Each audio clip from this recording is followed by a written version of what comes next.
Apa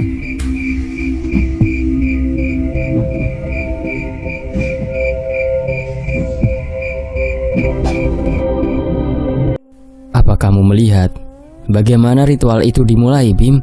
Tanya Pak Arif. Mengangguk, Bima mengatakan kalau dia melihat Arum masuk ke dalam sendang dan berendam membasuhi semua badannya. Setelah itu, dia diberikan sisir. Dia diminta untuk mencari darah perawan untuk dijadikan persembahan di malam Selasa Kliwon. Ada sesuatu yang mengganjal di hati Bima, Pak, ucap Bima saat sudah selesai menceritakan apa yang dia lihat. Apa itu, Bim?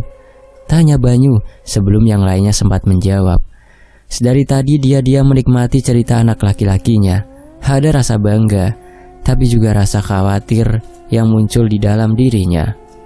Sumpah yang diucapkan Arum, ambu mayit, ucap Bima datar.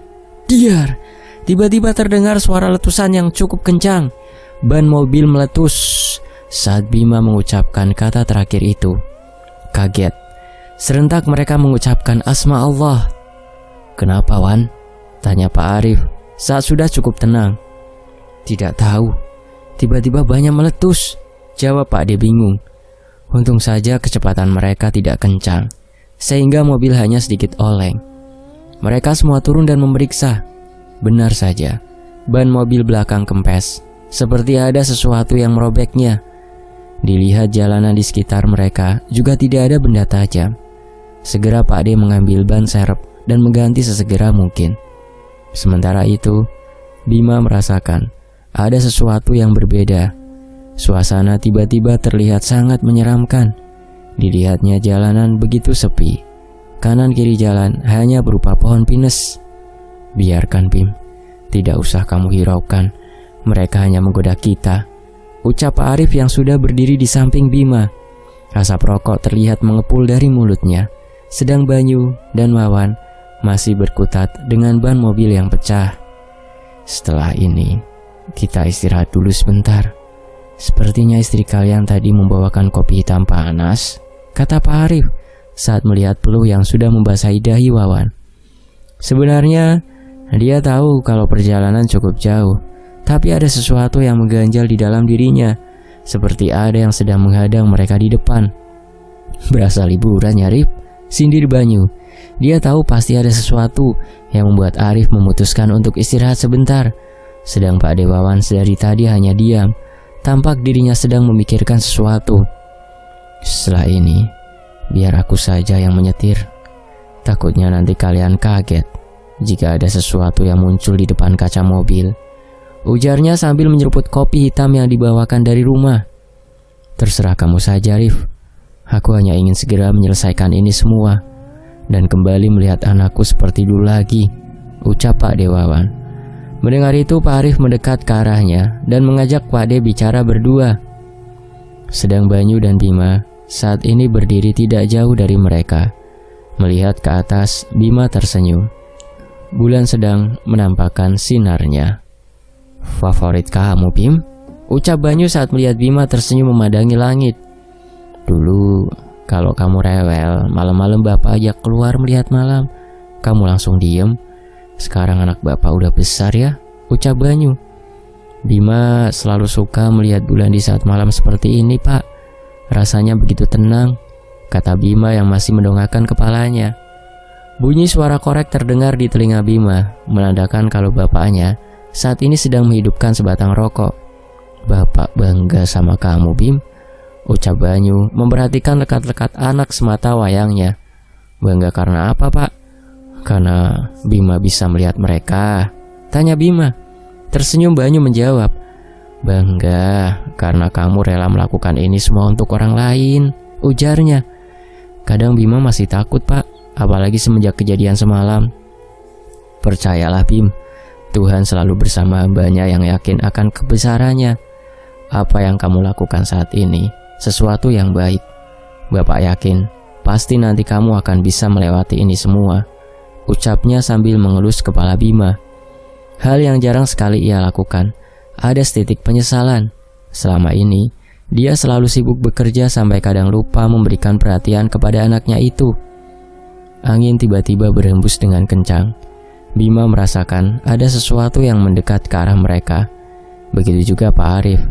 Dia langsung meminta untuk masuk ke dalam mobil dan melanjutkan perjalanan. Perjalanan kembali dilakukan. Kali ini mereka sudah benar-benar masuk area pedalaman. Memang jalan yang mereka lalui masih beraspal, tapi tidak ada satupun rumah ataupun penerangan yang mereka jumpai. "Cahaya apa itu, Rif?" ucap Pak Dewawan yang duduk di sebelah Pak Arif. Bima yang melihat cahaya itu juga kaget. Dia pernah melihat beberapa kali semburat cahaya merah itu. Bagaimana mungkin sosok itu sekarang sedang berada di sini? "Tutup matamu jika takut dengan apa yang kamu lihat, Wan," ucap Pak Arif yang malah melambatkan laju mobil yang dia kendarai. "Banaspati," ucap Bima tiba-tiba. "Benar, Bim, Banaspati. Apa yang dia lakukan di sini?" ucap Pak Arif. Kini dia menghentikan laju mobil dan berjalan ke arah cahaya merah yang menghalangi jalan mereka. Bima yang melihat itu juga ingin ikut turun, tapi dicegah oleh Banyu. Beberapa saat terjadi perdebatan di antara mereka. Akhirnya Bima mengalah dan duduk di dalam mobil, sedang saat ini Pak Arif terlihat berdiri di depan kobaran api yang berbentuk bola. Entah apa yang dibicarakan mereka, Bima tidak tahu. Ingin sekali rasanya mendekat dan mengetahui kenapa Banaspati meninggalkan alas Lali Jiwo dan malah berada di sini. Sosok kobaran api itu tiba-tiba meluncur ke atas dengan cepat. Bapak dan Pak De yang melihat itu semua langsung berulang kali menyebut asma Allah. Bima yang menyadari keadaan ini justru malah dilanda khawatir. Dilihatnya Pak Arif kembali berjalan menuju mobil. "Kenapa, Pak? Kenapa Banaspati ada di sini?" tanya Bima sebelum sempat yang lain bertanya. Tidak menjawab, justru Pak Arif menghidupkan sebatang rokok. "Rif," ucap Pak De. "Aku awalnya berpikir kalau Banaspati keluar dari alas Lali Jiwo. Ternyata bukan dia yang keluar, melainkan kita yang masuk ke alas Lali Jiwo." Menoleh ke arah Wawan, Pak Arif tersenyum kecut. "Keinginanmu terwujud, Wan." Tunggu. Apa maksudnya, Rif?" ujar Banyu sambil memastikan handphone yang ada di tangannya. Tanpa sadar kita diarahkan masuk ke dalam dimensi astral. Sendang Pitu, awal ritual sudah dimulai. Waktu kita tidak banyak. Sekarang bukan hanya jiwa kita yang pergi ke alas Lali Jiwo, tapi raga kita juga masuk ke dalamnya. Jelas Pak Arif. Terlihat kepanikan kini mulai muncul di wajahnya yang mulai berkerut. Lalu apa yang harus kita lakukan? Kali ini suara Pak De juga terlihat panik. "Jangan jauh-jauh dariku. Menjaga satu, aku sudah kewalahan. Apalagi harus menjaga 3 orang. Jika kita tidak segera menemukan sendang itu, kita yang akan terjebak selamanya di sini. Panggil penjagamu, Bim. Dia akan menuntun kita untuk bisa segera menemukan sendang itu," tegas Pak Arif. Mengerti, Bima segera memanggil Kromo Sengkono. "Astagfirullah," ucap Banyu kaget. Terdengar suara benda jatuh menimpa atap mobil. Bima tahu itu sosok Kromo Sengkono yang sudah hadir. "Metua!" Terdengar suara geraman yang Bima kenal. Segera Pak Arif dan Bima keluar, sedang Banyu dan Wawan masih ragu meninggalkan tempat duduk mereka. Benar saja, sosok Kromo Sengkono sudah duduk di atap mobil dengan bersila. Sosoknya yang besar dan berwajah mengerikan membuat mental dari Banyu dan Wawan mengecil. Sadar betapa mengerikan dunia yang mereka masuki kali ini. "Kalau aku tidak menjaga kalian, pasti sudah akan mati," ucapnya menggeram. Teringat dengan ban meletus tadi, Bima tersenyum simpul. "Sendang Pitu sudah tidak jauh lagi." Tunggu. Aku mau tanya, kenapa malah tubuh kita dibawa ke sini?" tanya Pak Arif lantang. "Kakean cangkem gue, cah. Begini, api yang sudah dihidupkan akan membesar. Kalau ingin segera selesai, lakukan apa yang harus dilakukan," bentak Kromo Sengkono kepada Arif. Suara yang ditimbulkan oleh Kromo Sengkono menggema di sekitar mereka. Ketakutan benar-benar menyelimuti Banyu dan Wawan kali ini. Nyali mereka seketika menciut. "Ayo, kita harus segera sampai ke Sendang Pitu," ucap Arif yang meminta mereka untuk bergegas mengikutinya. Mereka berjalan mengikuti jalan setapak masuk ke dalam hutan. Arahan dari Kromo Sengkono jelas kalau Sendang Pitu berada di sisi lain alas ini. Beberapa kali Pak D menengok ke arah mobilnya. Sudah kita pikirkan itu nanti. Setelah anakmu selamat, baru kita pikirkan mobil itu, ucap Banyu yang melihat Pak D selalu menengok ke arah belakang. Bukan itu, tapi dari tadi aku merasa ada yang mengikuti kita, ujarnya. Mendengar itu, Bima berhenti dan menengok ke belakang. Kaget dengan apa yang dilihat, dia bergegas berjalan kembali. Kenapa Bim? Tanya Banyu. Enggak Pak, jangan nengok ke belakang lagi ya, ucap Bima sambil melangkah cepat mendekati Pak Arif. Dia melihat sekawanan pocong dengan bentuk rupa yang mengerikan sedang mengikuti mereka. Aku sudah bilang, untuk jalan terus, jangan hiraukan mereka, tegas Pak Arif. Dari tadi sebenarnya dia juga tahu kalau ada yang mengikuti langkah mereka. Tapi saat ini, itu tidak penting. Dia sedikit tenang karena Kromo Sengkono juga hadir dan ikut menemani perjalanan ini. Rif, panggil Banyu heran. Karena saat ini langkah kaki Pak Arif tiba-tiba berhenti. Tidak apa-apa, kita lanjut, ucapnya. Dia kembali melangkah. Bima tahu tadi Pak Arif melihat ada bayangan wanita di depan mereka. Mirip sekali dengan sosok Gendeswari. Coba tenang. Bima juga ikut berjalan kembali, mengikuti Pak Arif yang sudah ada di depannya. Apa di dunia mereka memang sepi, Arif? Tanya Pak Dewawan. Beruntung, jika ramai justru malah membahayakan diri kita, jawab Pak Arif tanpa menoleh sama sekali. Aku penasaran, bagaimana mungkin ada Sendang yang sama di dunia kita dan dunia mereka, ucap Pak D. Pak Arif berhenti lagi. Dia menoleh ke belakang menghadap ke arah teman-temannya dan Bima. Ibarat cermin, kamu bisa melihat dirimu sendiri dari pantulan yang diciptakan oleh cermin itu. Itu juga berlaku untuk tempat, orang, dan yang lainnya, ucapnya sambil menghidupkan sebatang rokok. Maksudnya, Banyu dan Wawan heran dengan jawaban yang diberikan oleh Arif. Sedang Bima paham, segala sesuatu yang ada di dunia ini adalah pantulan. Tidak ada yang sama persis, tapi ada kemiripan, sama halnya dengan saat kita bercermin. Pernah kalian mendengar cerita kalau ada sosok astral yang menyerupai seseorang? Mengangguk mereka berdua ingat dengan cerita Bima tentang bagaimana sosok Gendeswari yang mencoba mengelabui Bima dengan menjadi sosok Bude dan yang lainnya. Nah, itu juga bisa berlaku untuk tempat, benda atau yang lainnya. Tipu daya mereka sungguh luar biasa. Dan sekali lagi, aku peringatkan kepada kalian untuk tidak mudah percaya dengan apa yang kalian lihat, dengar dan rasakan saat berada di sini. Jelasnya. Bima yang mendengar itu kembali lagi teringat dengan kejadian yang dilaluinya. Memang benar, segala macam analisis atau perkiraan bisa saja salah dan logika juga tidak sudah berlaku lagi jika kita sudah berhadapan dengan perkara gaib. Banyu dan Wawan paham, meski masih banyak pertanyaan di otak mereka, tapi tidak ada pertanyaan lebih lanjut. Saat ini yang lebih penting adalah mendapatkan air Sendang Pitu untuk bisa segera menyembuhkan Maya. Kembali mereka berjalan, jauh lebih masuk ke dalam hutan. Seharusnya tanpa penerangan, mereka tidak bisa melihat jalan setapak karena malam yang begitu pekat. Tapi anehnya, semakin mereka masuk ke dalam hutan, semakin langit terlihat seperti waktu maghrib, bukan mendung, tapi bukan pula berwarna jingga. Pak Arif berhenti lagi, berbalik badan dan menaruh jari telunjuknya di depan bibir. Mereka tahu itu isyarat untuk diam. Sayup-sayup Bima mendengar suara keramaian di depannya. Desa Ambu Mayit. Suara Kromo Sengkono masuk ke dalam telinga Bima. Seketika Bima merinding saat mendengar nama desa yang ada di depannya. Keringat mulai menetes di balik tubuhnya. Ingatan tentang sumpah yang diucapkan oleh Arum kembali muncul menggelayuti hati dan pikiran Bima. Dengar, jangan berisik, jangan menyapa, dan jangan kaget, bisik Pak Arif kepada mereka semua. Desa Ambu Mayit, ucap Bima lirih. Mendengar itu sontak mereka bertiga menoleh ke arah Bima. Desa Ambu Mayit? Tanya Banyu tak kalah pelan.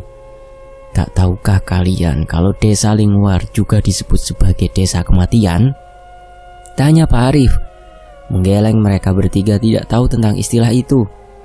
Kalian, Banyu dan Wawan, aku yakin hidup kalian pasti begitu membosankan, ucap Pak Arif yang masih sempat mengejek kedua temannya.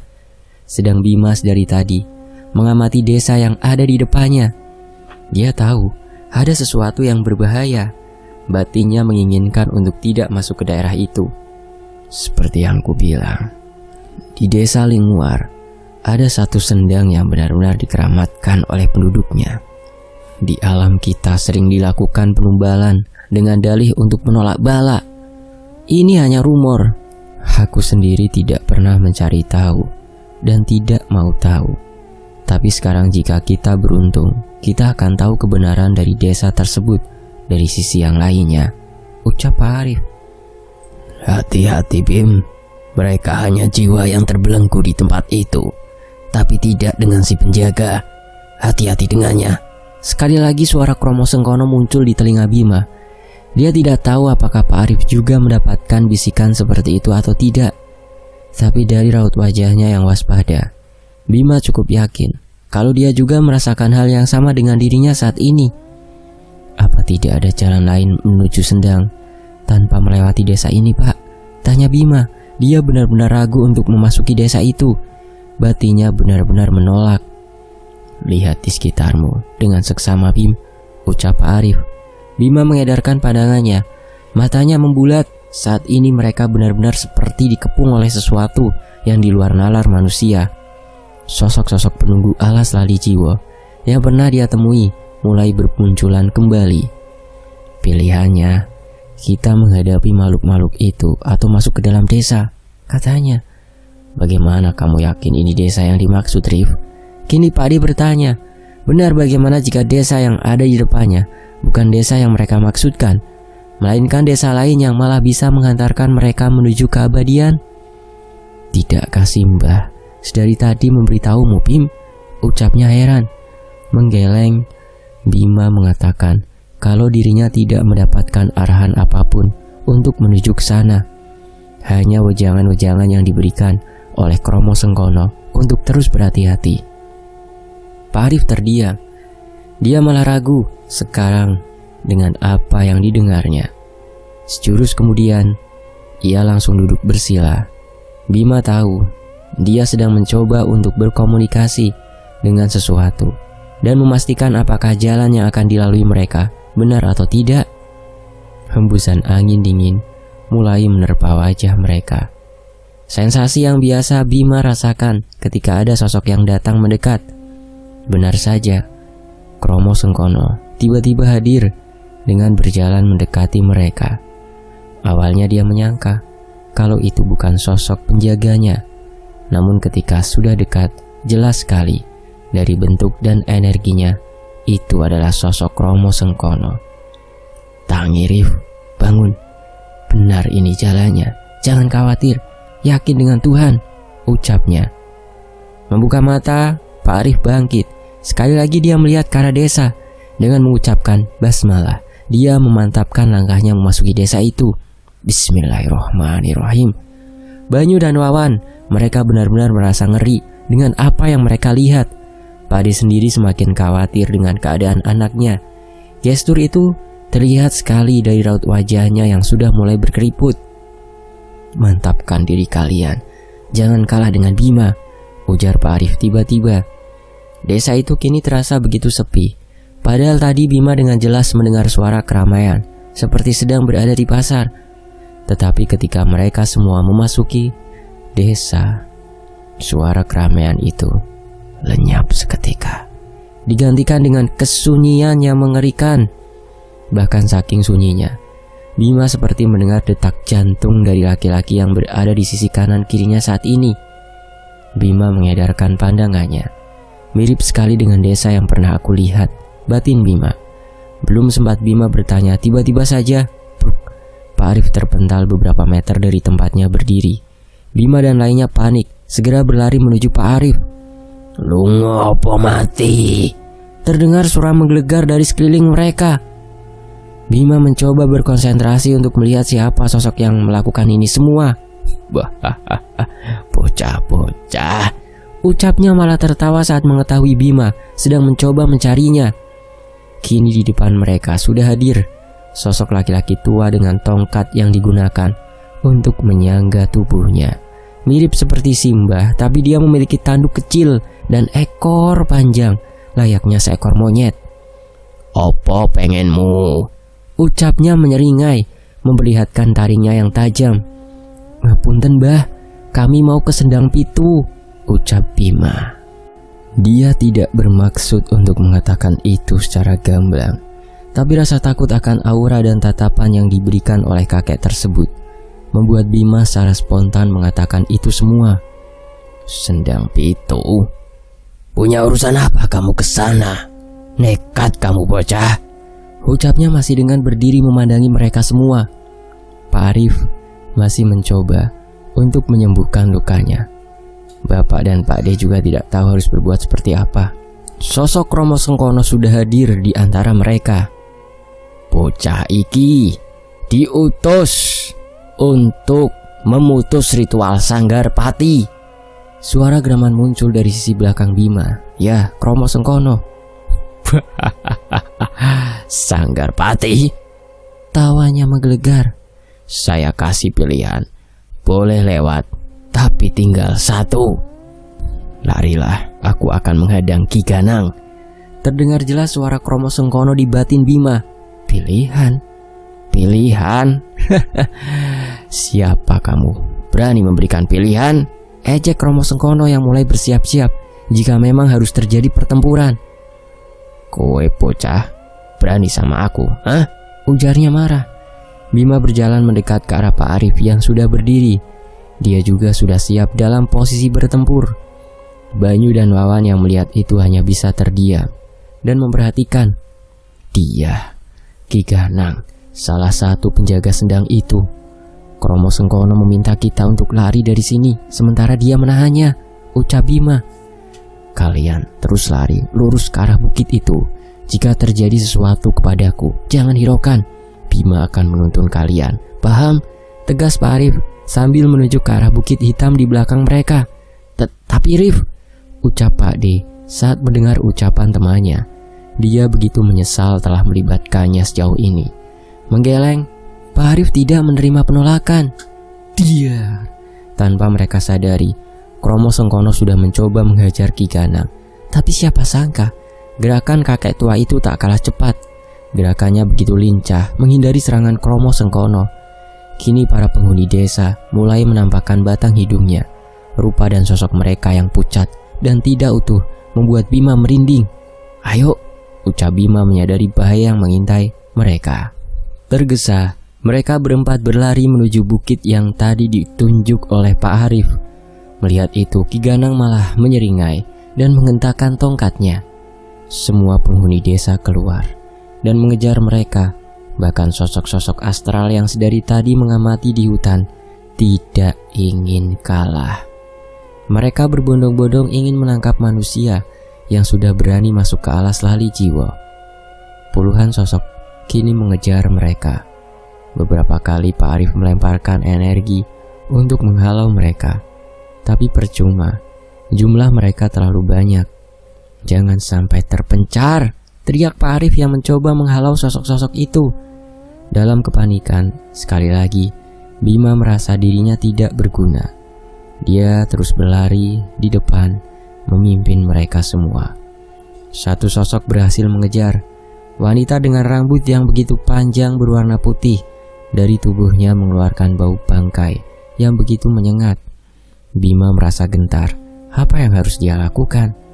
Dalam kepanikan, Bima tiba-tiba teringat dengan ucapan Pak Arif bahwa di dunia mereka seperti dengan dunia fantasi. Maka Bima berkonsentrasi mengumpulkan energi di kepalan tangannya.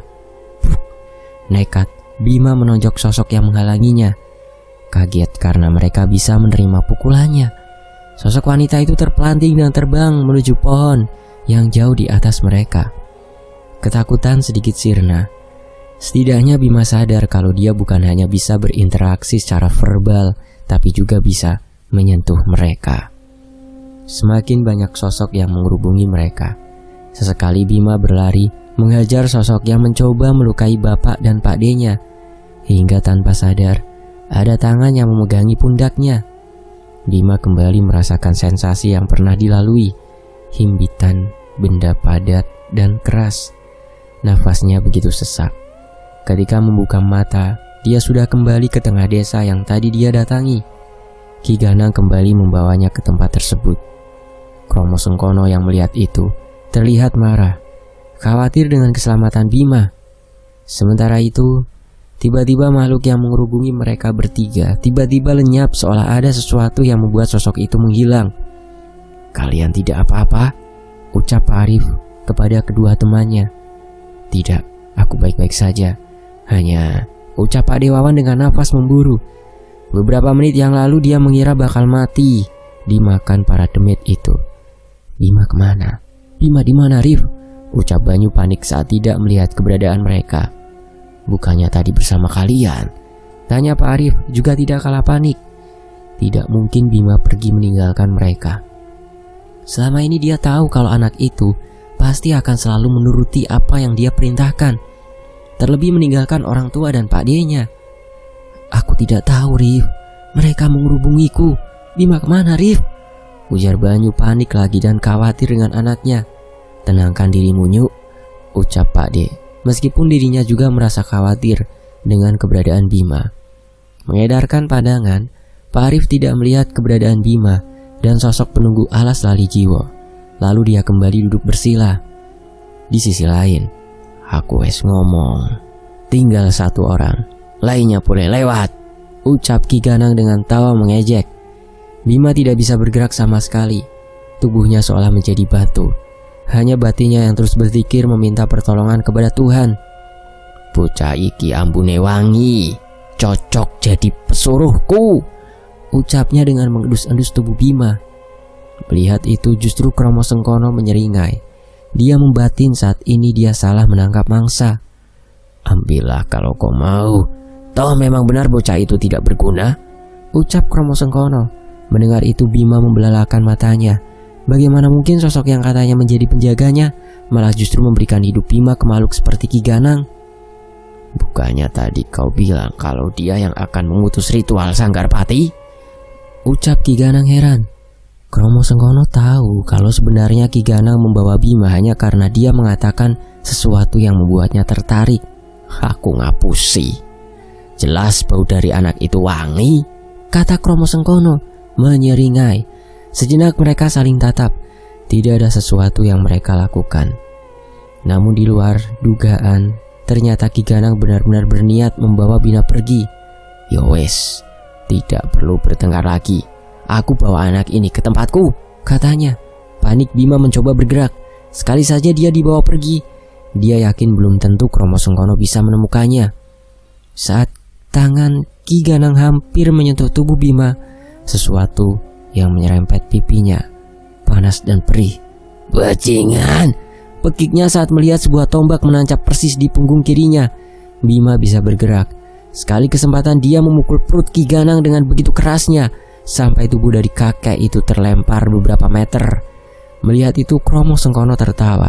Dalam sekejap dia sudah berada di depan Bima. Dengan cepat dia membawa Bima pergi dari desa terkutuk itu. Merasa sesak nafas, Bima mencoba mengatur kembali nafasnya. Dia dan Kromo Sengkono saat ini tengah berdiri di bawah pohon yang begitu besar. Akar-akar gantung dari pohon itu begitu panjang dan lebat. "Di mana kita, Mbah?" tanya Bima, sedikit merinding melihat pemandangan di sekitarnya. "Tempatku," ucapnya. Kromo Sengkono berdiri menghadap pohon itu.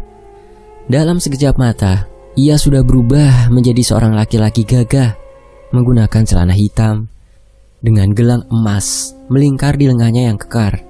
Rambutnya yang panjang tertahan kain yang mengikat kepalanya. Melihat pemandangan itu, Bima melongo. "Kenapa kamu melihatku seperti itu?" ucap Kromo Sengkono heran. Mboten, Mbah," ucap Bima sambil menggelengkan kepala. "Ini sosokku yang sebenarnya. Kami bangsa jin bisa sesuka hati merubah penampilan yang diinginkan.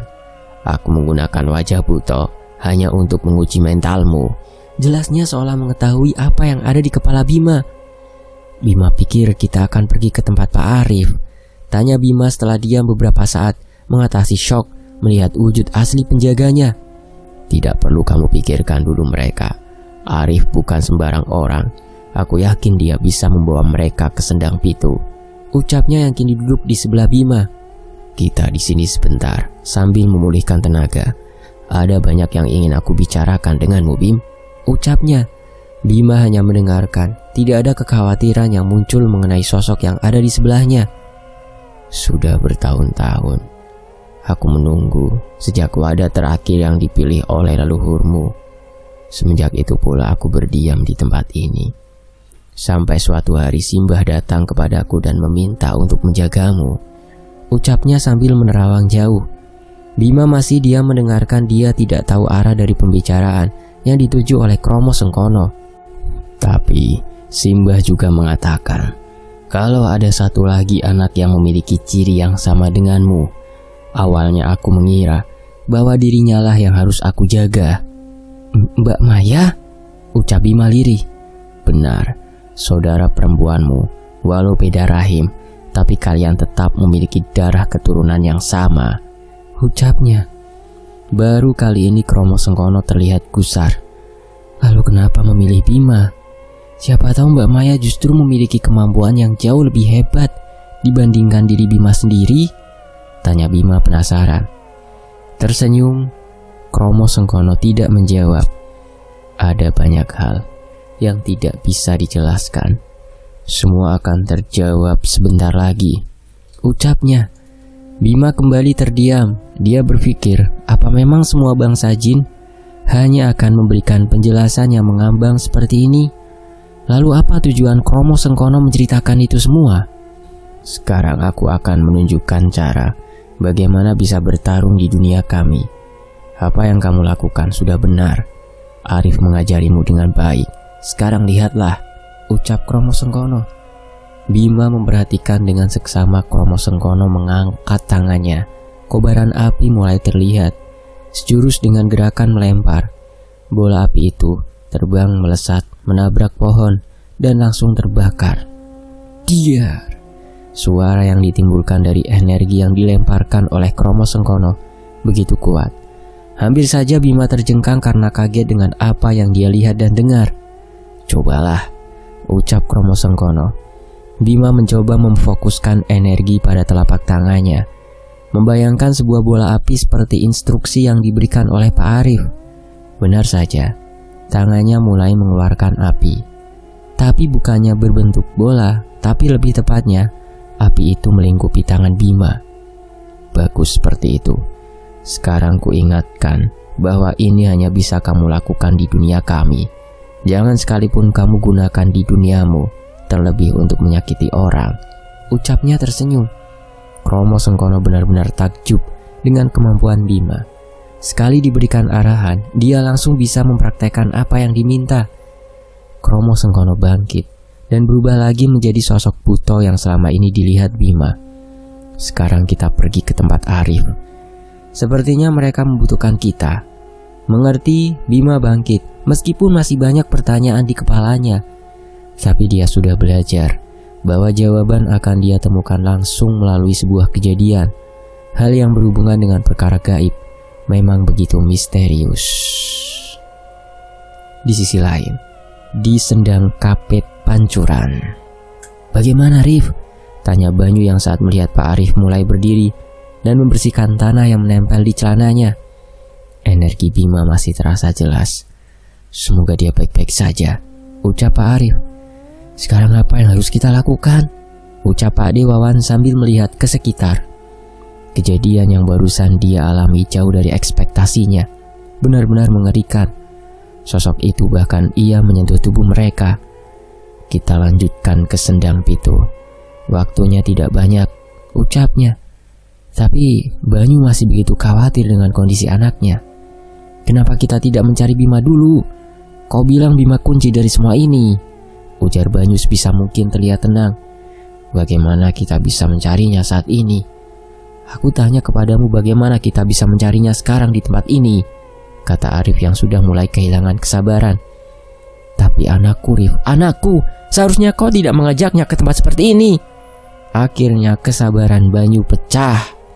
Teriakannya begitu keras hingga menimbulkan suara yang menggema di sekitar mereka. Kau pikir aku juga tidak khawatir dengan keadaan anakmu, ha? Ucap Arif. Nafasnya terlihat memburu. Matanya melotot melihat ke arah Banyu. Mereka berdua saling beradu pandang. Tidak ada kegentaran yang timbul di diri Banyu, meski dia tahu yang di depannya bukan orang sembarangan. Sudah sejak lama dia mengenal Arif. Cukup kalian berdua, ucap Pade. Kalau ada yang harus disalahkan, salahkan aku. Banyu, aku tahu perasaanmu. Yang harus kita lakukan sekarang percaya dengan keputusan Arif. Dia lebih tahu daripada diri kita. Lanjutnya sambil berjalan mendekati saudaranya, mencoba menenangkan. Sedang Pak Arif berjalan dan duduk di salah satu bonggol pohon yang berada di dekatnya. Setelah ini, mungkin akan ada kejadian di luar nalar. Kalian semua sudah terlanjur. Kita harus segera menyelesaikan masalah ini. Untuk urusan Bima, aku percaya dia baik-baik, karena aku melihat dengan mata kepalaku sendiri betapa hebatnya anakmu, ucap Pak Arif. Setelah beberapa saat diam, tatapannya kini langsung mengarah ke Banyu yang masih berdiri mematung. Tampak sekali raut kekhawatiran yang muncul dari wajahnya. Maafkan aku, Rif, ucap Banyu mendekat ke arah Arif. Tersenyum dia bangkit dan menjabat tangan temannya. Kembali mereka bertiga melanjutkan perjalanan. Tidak ada gangguan sama sekali yang membuat Pak Arif justru berpikir kalau ada sesuatu yang tidak beres. Langkah demi langkah mereka lalui. Pohon-pohon yang awalnya rapat kini mulai berkurang. Terlihat di depan mereka sudah tempat terbuka dengan pohon besar yang tepat berada di tengahnya. Tunggu, ucap Pak Arif sambil merentangkan tangannya. Membicingkan mata, dia melihat siluet seseorang sedang duduk di dekat pohon besar itu. Kenapa, Arif? Tanya Pak D yang mengikuti arah pandangan Pak Arif. Dia juga melihat siluet seseorang. Kalian tunggu di sini, ucapnya sambil melangkah mendekati sosok tersebut. Hawa keberadaan dari makhluk itu benar-benar kuat, bahkan membuat perasaan Pak Arif begitu tertekan. Tidak bermaksud untuk mencari perkara, tapi tujuan mereka jelas ada di depan mata. Tidak mungkin mereka bisa menghindari sosok tersebut. Di hatinya tidak pernah lepas dari zikir. Langkah demi langkah yang Arif lalui penuh dengan kegelisahan. Begitu banyak pertimbangan dan kewaspadaan. Akhirnya kalian sampai juga, usap sosok itu yang masih duduk di atas batu. Ki Ganang, ucap Pak Arif memandang sosok laki-laki tua di depannya. Di mana bocah yang kamu bawa tadi? Kata Ki Ganang. Tanpa basa-basi, Pak Arif berpikir cepat. Kalau Bima tidak bersama dengan sosok ini, di manakah dia saat ini berada? Di mana bocah itu? Bentaknya keras membuat telinga Pak Arif berdenging. Aku tidak tahu, jawab Pak Arif jujur. Seketika kewaspadaan menggelayuti. Sosok yang ada di depannya bisa saja tiba-tiba menyerang. Kamu tidak tahu? Ucapnya meneringai. Ki Ganang bangkit dari duduknya. Kepalanya meneleng kanan dan kiri, seolah sedang mempertimbangkan sesuatu. Tersenyum, tiba-tiba dia bergerak dengan cepat. Kepalan tangannya sudah berada di beberapa jengkal dari muka Pak Arif. Refleks ia langsung menghindar mundur beberapa langkah. Bisa main-main kamu bocah? Aku kasih tahu sekali lagi. Pilihannya tinggal satu, lainnya bisa pulang, ucapnya tegas.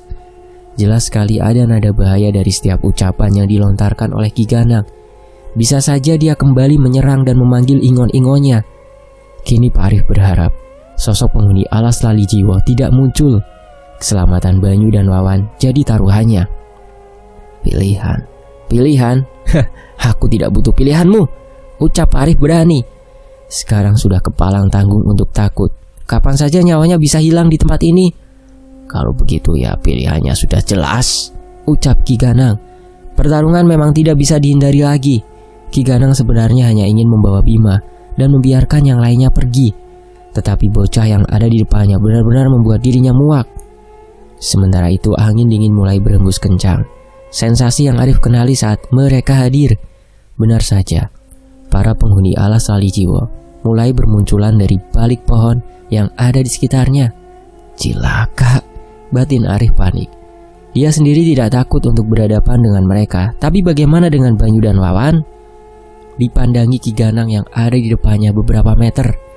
Seringai mengerikan tampak jelas dari wajahnya yang tua itu.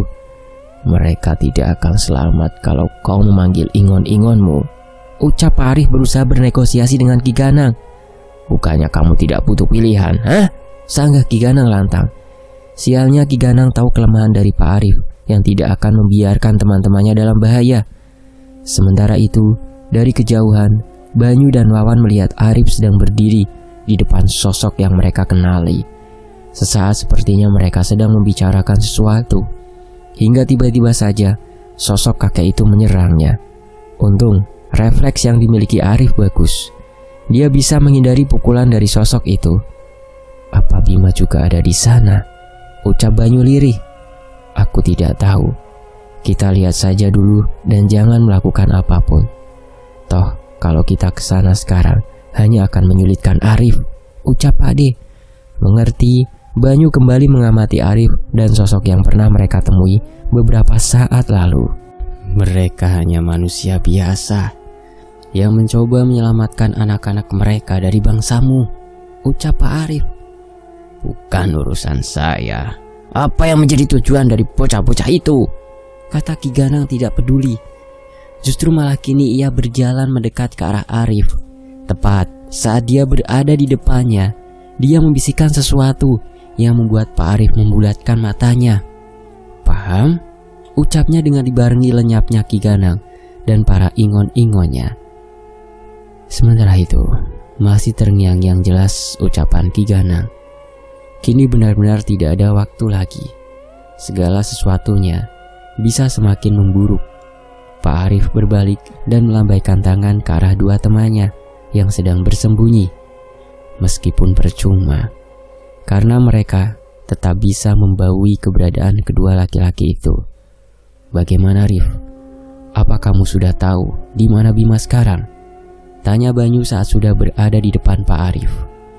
Perasaan cemas benar-benar menguasai Banyu. Bahkan dia hampir lupa dengan tujuan awal. Kenapa mereka datang ke tempat ini? Tidak, dia pun tidak tahu keberadaan dari Bima. Jawab Pak Arif. Dia tidak mau memberitahukan kalau sebenarnya sosok Ki Ganang juga mencari keberadaan dari Bima. Mendengar itu, Banyu dan Wawan kembali murung. Secerca harapan yang muncul kembali hilang, terbawa angin yang berhembus di sekitar mereka. Kalian lihat pohon besar itu? Tunjuk Pak Arif ke arah pohon besar yang menjulang tinggi menyeramkan. Mengangguk, mereka berdua melihat apa yang ditunjuk oleh Pak Arif.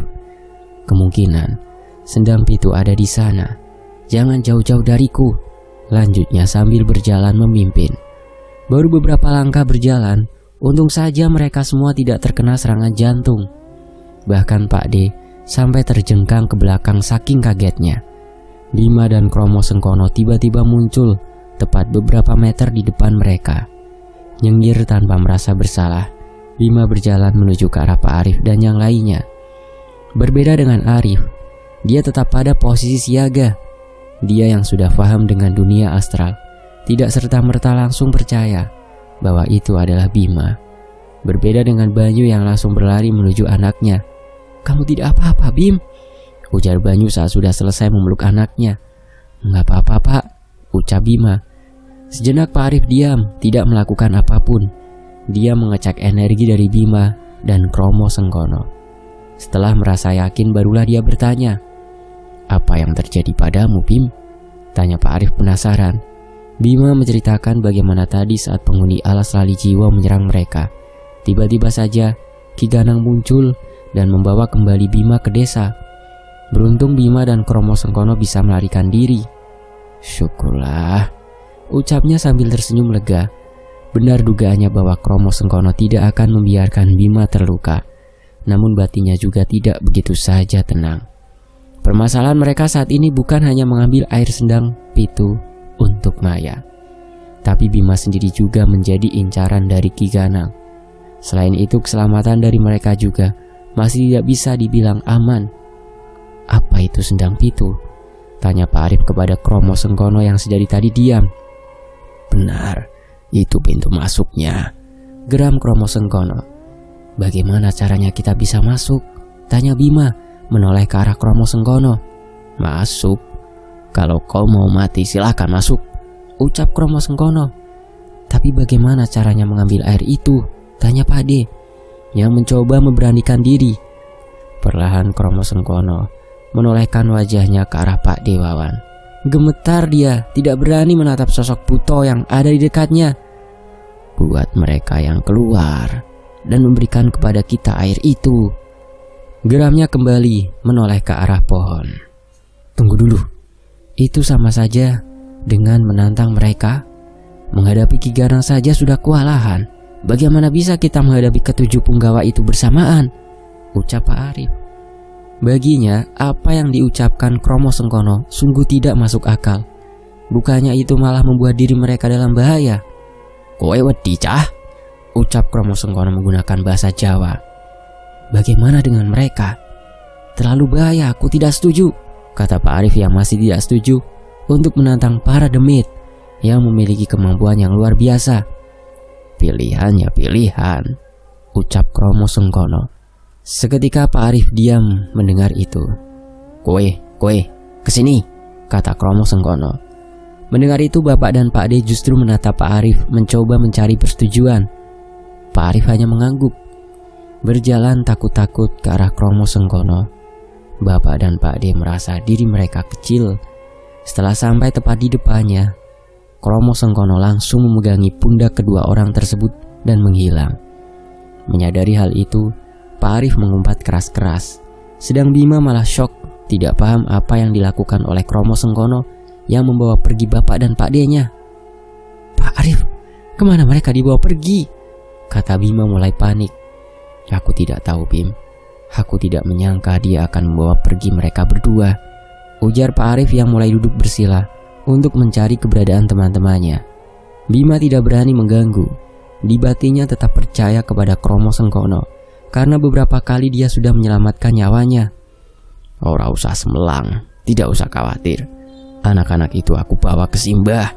Terdengar suara geraman dari belakang mereka. Sontak Pak Arif dan Bima menoleh. Benar saja, Kromo Sengkono sudah kembali. Kamu takut kalau temanmu dilukai yang ada di sini kan? Hah? Katanya dengan senyum yang mengerikan. Setidaknya bilang apa yang mau kau lakukan. Jangan membuat panik seperti itu, ujar Pak Arif dengan nada yang sedikit meninggi. Memang benar dia khawatir dengan Banyu dan Wawan jika harus berada di sini. Apalagi saat ini mereka sedang dalam kondisi yang tidak baik-baik saja. Sedangkan Bima yang mendengar itu hanya menghela nafas lega. Kakean cangkem, hanya itu yang diucapkan oleh Kromo Sengkono. Beberapa saat mereka bertiga diam memandangi pohon besar yang ada di depannya. Bima sendiri tidak merasakan ketakutan yang besar, setidaknya untuk saat ini, tapi jantungnya berdebar keras. Pilihan untuk menantang mereka juga bukan hal yang bagus. Meskipun saat ini dia sudah bisa menciptakan senjata dengan energinya. Bagi Bima ini sama halnya dengan bunuh diri. Persiapkan diri kalian, ucap Kromo Sengkono. Dari tangannya kini tercipta sebuah bola api yang pernah dilihat oleh Bima beberapa saat lalu. Sejurus, Kromo Sengkono melemparkan benda itu yang tepat mengenai pohon besar yang ada di depan mereka, dibarengi dengan suara ledakan yang memekakan telinga. Wani-wani nih kowe, merusak tempat ini. Terdengar suara menggelegar wanita yang muncul dari segala arah.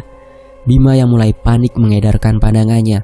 Begitu pula Pak Arif yang kini tengah bersiap-siap untuk bertarung.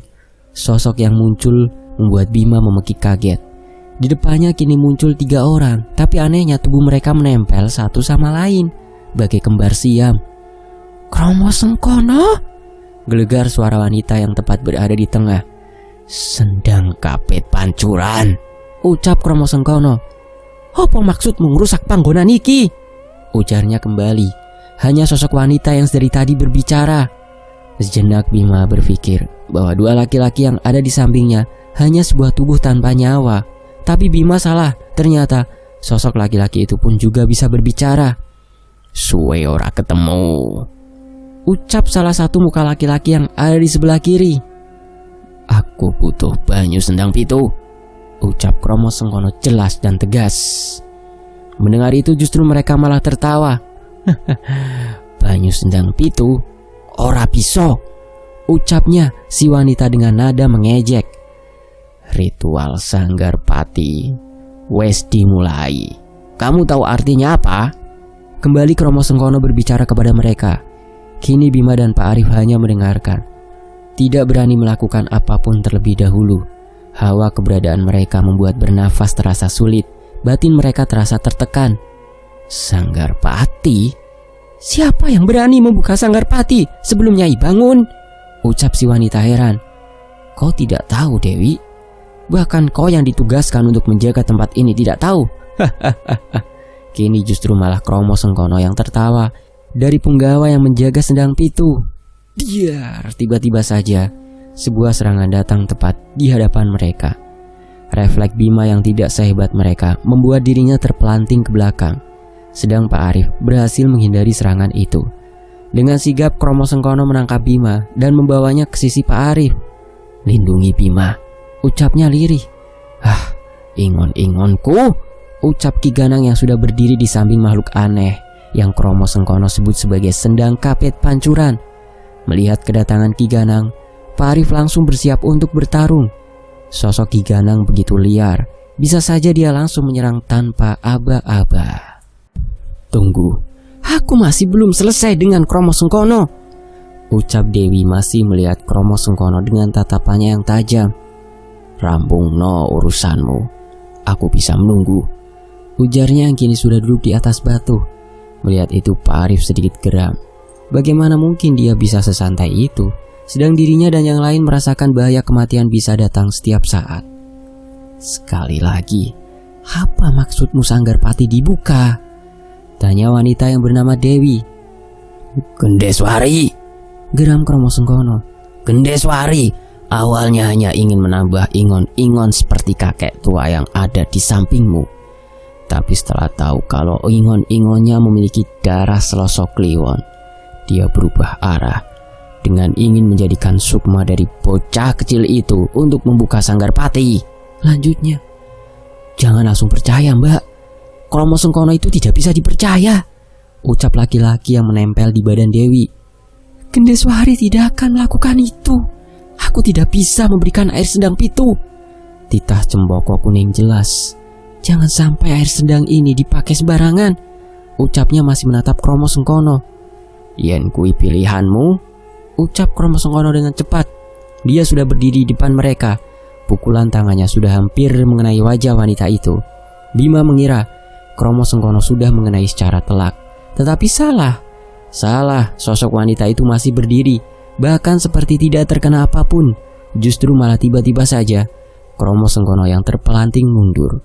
Tubuhnya jatuh beberapa meter di depan Ki Ganang dan Dewi.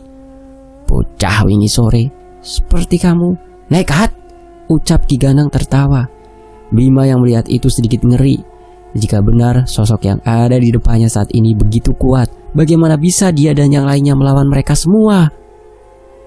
Di sisi lain, Kromo Sengkono berkata, pisan meneh tak omongi. Sekali lagi aku kasih tahu, Gendeswari sudah lancang membuka Sanggar Pati. Yang sudah berdiri kembali, Kromo Sengkono berujar, Gendeswari salah satu dari penjaga tempat ini. Aku tidak percaya, ujarnya masih tidak percaya dengan perkataan Kromo Sengkono. Bima yang mendengar itu kaget. Gendeswari sebagai salah satu penjaga tempat ini, batinnya. Satu persatu pertanyaan yang ada di kepala Bima kini terjawab. Sedang Pak Arif juga terkesiap. Dia pun heran, kenapa semua bisa sedemikian rumit?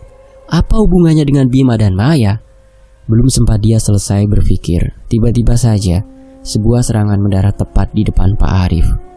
Dia yang tidak siap menerima serangan karena masih terfokus dengan Kromo Sengkono dan Dewi, jatuh terpuruk ke tanah. Pak Arif! Teriak Bima panik yang melihat kejadian itu secara tiba-tiba. Menyisir pandangan di sekitarnya, Bima tidak mendapati apapun. Beberapa meter di depannya, terlihat Ki Ganang tersenyum gembira. Sadar itu perbuatan Ki Ganang, Bima mencoba untuk membuat bola energi untuk membalasnya.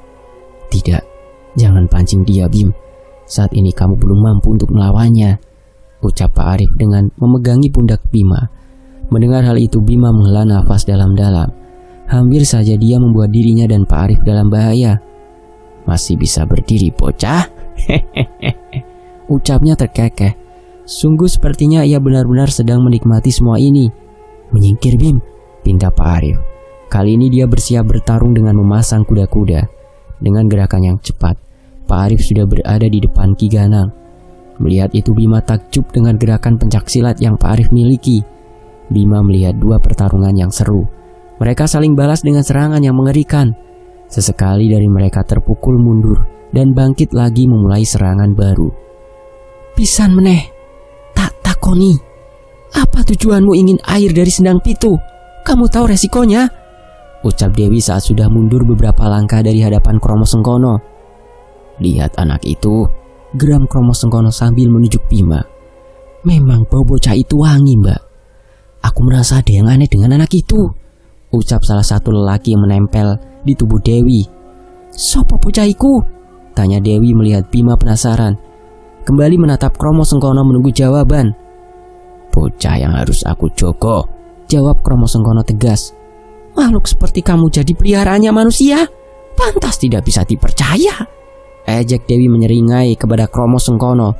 Sedang Kromo Sengkono sendiri tidak menangkapi Dewi. Bima melihat dengan jelas di tangan kanannya sudah ada tombak yang dulu pernah melukai Ki Ganang. "Janji, tetap janji," geramnya yang maju kembali berusaha melukai Dewi. Mereka berdua sama-sama hebat. Serangan demi serangannya mematikan, membuat bulu kuduk Bima berdiri. Menoleh menghadap Pak Arif, ia juga melihat sesuatu yang luar biasa. Gerakan-gerakan yang tidak mungkin Bima lihat di dunia manusia. Menghela nafas, Bima berpikir sebaiknya dia juga bersiap-siap untuk mengumpulkan energi. Saat ini dirinya sangat bebas menyerang, memfokuskan pada kedua tangannya. Kobaran api mulai muncul melingkupi tangan Bima. Seketika Ki Ganang dan Dewi menoleh ke arah Bima. Jelas ada keterkejutan dari diri mereka. "Bocahku ternyata bukan sembarang orang," kekehnya saat melihat energi yang cukup kuat menyelimuti tangan Bima. Mendapat kesempatan itu, Pak Arif menggunakannya sebaik mungkin. Pukulan telak menghantam perut Ki Ganang sampai membuatnya jatuh ke tanah. "Kurang ajar," ucapnya murka. Matanya mendelik melihat Pak Arif. Tidak gentar, justru Pak Arif menampilkan senyum mengejek. "Jangan alihkan pandanganmu dari musuhmu," ucapnya. Bima yang melihat itu tersenyum, tapi itu hanya sesaat, karena kali ini serangan Ki Ganang bukan mengarah ke Pak Arif. Dengan cepat dia bergerak ke arah Bima. "Bim, lari!" teriak Pak Arif yang menyadari bahaya menuju Bima. Kromo Sengkono yang mendengar hal itu juga menengok ke arah Bima. Bruk. Pukulan telak mengenai Kromo Sengkono. Gantian saat ini Dewi yang memanfaatkan kelengahan Kromo Sengkono. Sesaat terlihat Kromo Sengkono tumbang dan tidak bisa berdiri. "Cah bagus, sudah tidak sabar aku bisa memilikimu," ucapnya saat sudah tepat berada di depan Bima. Sontak secara refleks dia mencoba memukul Ki Ganang, tapi gerakannya terlampau lambat. "Durung wayahe le, belum saatnya. Belajar lagi, sini saya ajari," kata Ki Ganang tertawa melihat apa yang sedang dilakukan Bima. Benar saja, Ki Ganang langsung melancarkan pukulan ke arah Bima. Sekali pukulan dia bisa langsung membuat Bima terpelanting mundur. Belum juga Bima mendarat ke tanah, Ki Ganang sudah berada di belakangnya dan memukulnya kembali. Kini Bima seolah sedang dijadikan mainan oleh sosok yang mengerikan itu. Melihat Bima yang sudah terlihat lemas, Pak Arif berlari menuju ke arahnya. Belum juga sampai, tombak yang sedari tadi dipegang Kromo Sengkono kini sudah menancap di lengannya. Beruntung, sedikit saja bergeser pasti sudah menembus dada kirinya. Erang Pak Arif sambil mencoba mencabut benda yang masih menancap itu. "Sial, aku lupa kalau jasadku juga ada di dalam ini," ujarnya. Kini Bima terbaring. Api yang menyala sudah padam sedari tadi. Nafasnya tersengal-sengal. "Piye cah bagus, jangan sok kamu di sini," ucap Ki Ganang yang sudah berdiri di samping Bima. Kromo Sengkono yang kini dipegangi oleh Dewi juga tidak bisa melakukan apa-apa. "Bocahmu setelah ini mati," ucapnya lirih tersenyum. Bima yang mendapati kematiannya sebentar lagi datang hanya berpasrah. Sedari tadi batinnya tidak lepas dari zikir. Dia sudah pasrah jika memang harus seperti ini. Ki Ganang sekali lagi mengangkat tangannya. Bima melihat ada pendar warna kemerahan yang menyelimuti tangan tua itu. Blam! Tiba-tiba saja cahaya kuning menyambar mereka berdua. Yang Bima lihat cahaya itu jatuh terjun begitu saja dari langit. Ki Ganang yang memiliki refleks hebat bisa menghindar dengan cepat. Tak pelek ne duekmu. Terdengar suara Simbah tepat di telinga Bima. Mata tombak cempoko kuning sudah ada di samping tangan Bima. Terdengar suara Kromo Sengkono gembira. Sedang Pak Arif merasa benar-benar bahagia melihat itu. Modar kue kabeh, ucap Kromo Sengkono. Tidak mungkin, tidak mungkin, ucap Dewi terlihat syok melihat benda yang ada di tangan Bima. Ki Ganang juga mundur beberapa langkah. Keterkejutannya membuat dirinya tidak bisa mengatakan apa-apa dalam beberapa saat. Bima mencoba mengatur nafasnya. Darah masih menetes dari sudut bibirnya. Perlahan dia bangkit. Sopo kowe? Bentak Ki Ganang melihat ke arah Bima.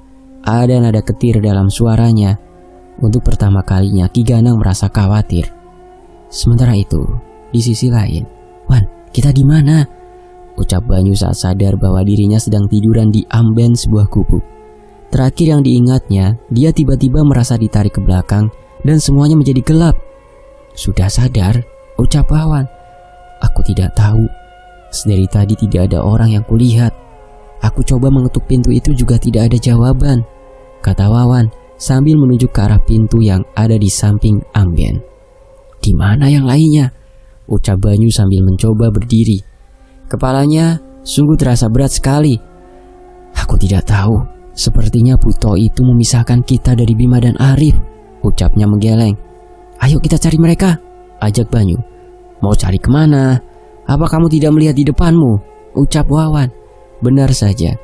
Ketika Banyu melihat ke depan, banyak sekali sosok-sosok yang tadi pernah dijumpainya. Astagfirullah, ucapnya saat menyadari dirinya dan Wawan sudah dikepung puluhan sosok astral. Entah kenapa dari tadi mereka tidak mau mendekat ke arah gubuk ini. Makanya aku diam dan tidak bergerak sambil menunggumu bangun, ucap Wawan. Dirinya benar-benar bingung apa yang harus dilakukan. Pikirannya kacau antara menemukan Bima dan menyelamatkan Maya. Wes tangi, ucap suara yang tepat berada di samping amben. Sontak mereka berdua terperanjat hebat. Bahkan Wawan sampai jatuh dari amben. Melihat itu, Simbah terkekeh. Ngapunten Mbah, panjenengan siapa ya? Ucap Banyu terbata. Sosok yang ada di depannya meskipun terlihat sudah tua, tapi karismanya benar-benar kuat. Bersambung. Terima kasih Mas Netrakala, terima kasih teman-teman yang sudah menyimak kisah ini sejauh ini di Fakta Sejarah. Saya pamit, nantikan kelanjutannya ya, hanya di Fakta Sejarah. Wassalamualaikum warahmatullahi wabarakatuh. Alhamdulillah.